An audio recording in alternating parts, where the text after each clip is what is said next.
Assalamualaikum warahmatullahi wabarakatuh. Waalaikumsalam warahmatullahi wabarakatuh. Selamat siang Bu Awal. Selamat siang Mbak. Perkenalkan, nama saya Nadia Alfi Khairah. Ini saya ingin minta izin Bu Awal untuk bertanya mengenai beberapa hal terkait perencanaan karir dari Bu Awal untuk sampai menjadi dosen saat ini. Bisa langsung kita mulai ya Bu? Boleh, saya manggilnya siapa? Mbak Nadia. Mbak Nadia. Oke Mbak Nadia. Yang pertama, boleh Bu Awal menjelaskan mengenai biografi dan data diri Bu Awal. Oke baik, sebelumnya perkenalkan nama saya Aulia Siska Pratiwi. Biasanya saya dipanggil Awal. Saya lahir di Trenggalek 26 April 98, jadi usia saya sekarang di angka 20-an 26 lebih tepatnya 26. Saya lahir juga di Trenggalek. Lalu saya anak ke-1 dari 0 bersaudara. Ayah saya PNS di rumah sakit, lalu ibu saya ibu rumah tangga. Dulunya sebagai seorang pegawai bank, tapi resign terus menjadi ibu rumah tangga. Oke, baik. Mengenai latar pendidikan Bu Awal nih. Saya SD di Trenggalek, SDN 3 Ngantru. Setelah itu lanjut ke SMP, SMPN 1 Trenggalek, SMA N 1 Karangan, SD, SMP, SMA di Trenggalek. Setelah itu karena di Trenggalek tidak ada perguruan tinggi, ada tapi swasta. Terus akhirnya saya kuliah, coba daftar di beberapa kota dan beberapa universitas.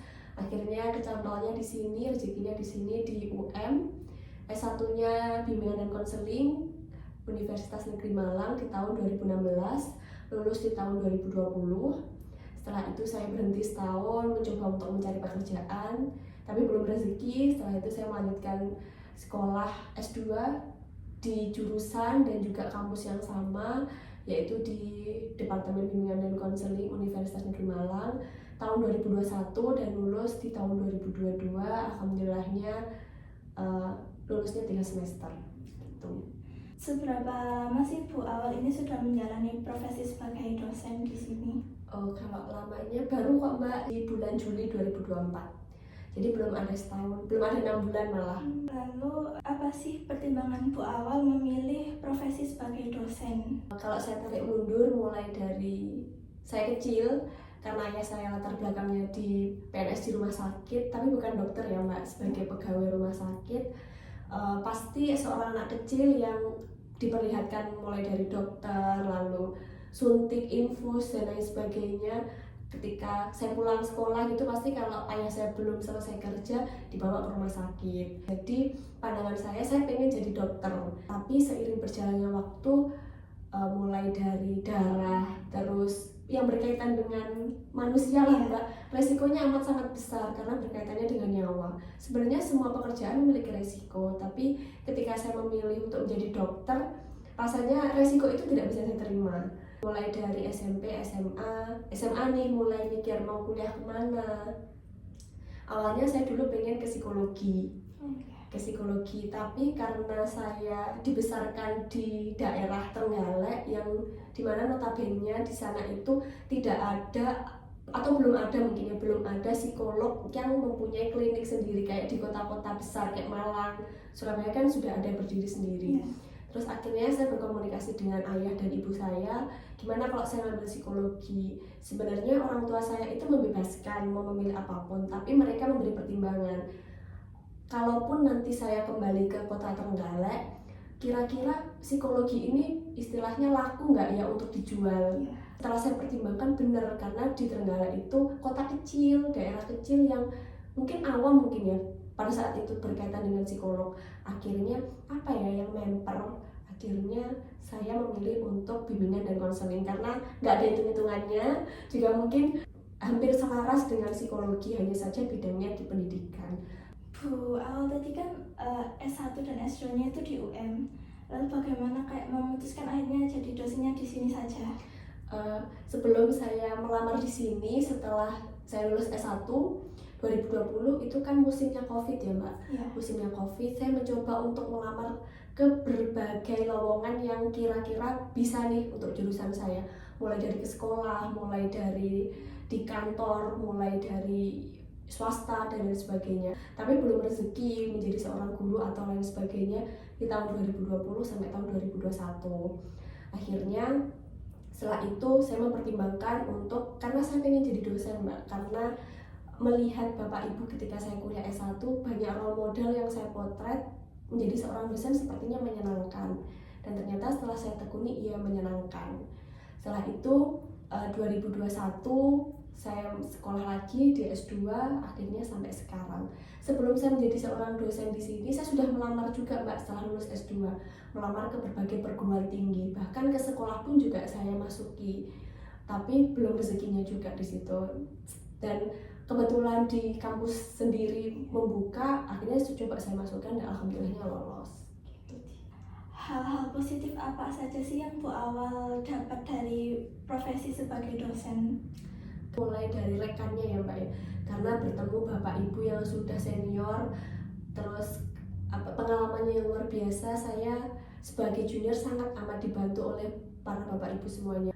Selain dari Bapak Ibu senior, Bapak Ibu dosen yang lainnya, mereka sangat merangkul kami yang masih proses beranjak, masih proses belajar. Itu sangat dirangkul sekali. Selain itu dari mahasiswa Mbak, mahasiswa yang karena gap kita nggak terlalu jauh ya, jadi lebih enak diajak ngobrol. Mereka sudah ngerti mana baik buruknya. Terus ketika saya ngajar, ketika saya tutup pertemuan, terus mereka mengucapkan terima kasih, itu adalah hal yang tidak bisa diungkapkan lah. Pokoknya seneng banget ketika terima kasih Bu Awal, itu adalah luar biasa lah pokoknya. Lalu di setiap profesi, setiap pekerjaan ini kan selalu ada resikonya ya Bu. Menurut Bu Awal sebagai dosen ini resiko apa sih yang menjadi tantangan gitu? Kalau tantangannya mungkin dari UM sendiri, lalu dari pusat kan semakin bertambahnya tahun, targetnya juga semakin bertambah. Dulu Bapak Ibu senior yang lainnya mungkin S1 sudah bisa menjadi seorang dosen, lalu lanjut lagi harus S2, dan sekarang di posisi saya harus S3. Jadi mau nggak mau harus dan tetap terus belajar untuk meningkatkan lagi. Terus selain itu tantangannya juga dari mahasiswa Mbak, karena mahasiswa gapnya tidak terlalu jauh itu tadi. Kadang mereka itu kelepasan, kayak misal bahasa-bahasa yang digunakan yang seharusnya itu untuk teman-teman itu kebawa sampai ke kelas, hal-hal seperti itu. Terus teknologi, karena sudah tahu ChatGPT, Gemini dan lain sebagainya, itu yang membuat kita sebagai seorang dosen tantangannya seperti itu. Ini kan baru ya jadi dosen, belum ada 6 bulan. Untuk target 5 tahun ke depan atau target tertinggi yang Bu Awal miliki sebagai seorang dosen itu apa sih? Untuk saat ini saya masih ingin menjalankan Tridharma ya Mbak. Selain itu juga mau melanjutkan sekolah lagi ke S3. Selain itu juga terus berproses, terus berprogres untuk mengembangkan diri. Untuk 5 tahun ke depannya pengen jadi seorang dokter. Terakhir nih Bu, kiat dari Bu Awal untuk sukses mencapai karir. Saya masih ingat sih Mbak, Bapak Ibu dosen itu mengatakan bahwa kita ini harus konsisten. Konsisten dalam apa? Konsisten mau belajar, konsisten mau berkembang, konsisten mau membaca, dan konsisten dalam hal positif lainnya. Jadi setelah kita konsisten itu akan menjadi sebuah kebiasaan bagi kita untuk menjalankan sesuatu tersebut. Sudah cukup itu saja pertanyaan dari saya. Terima kasih Bu Awal sudah mau berbagi dengan saya mengenai perencanaan karir Bu Awal sebagai dosen. Terima kasih. Saya akhiri. Wassalamualaikum warahmatullahi wabarakatuh. Waalaikumsalam, terima kasih Mbak. Terima kasih Bu.